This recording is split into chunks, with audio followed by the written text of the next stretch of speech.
Hello বন্ধুরা, সবাই কেমন আছো? আজকে চলে এসেছি।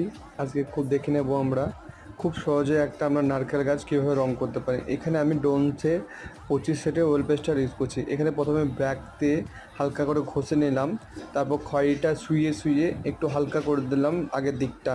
তারপরে এখানে আমি একটু ইয়েলো ওকারটা নিচ্ছি, ব্ল্যাকের উপর সাথে দিচ্ছি, কারণ একে অপরের সাথে রং মিক্স করতে গেলে একে অপরের সাথে রংটা চাপাতে হয়, তাই আমি ইয়েলো ওকারটা খয়েরির উপরে বা ব্রাউনটার উপরে আমি চাপাচ্ছি।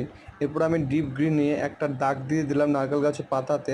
তারপর একটা করে স্ট্রোক দিয়ে দিয়ে আমি আস্তে আস্তে করলাম, একদম হড়বড় না করে একদম স্ট্রোক দিয়ে আস্তে আস্তে করবে, যেন দাগটা ভালো বোঝা যায়, তাতে নারকেল গাছের পাতাগুলো বেশ স্পষ্ট বোঝা যাবে।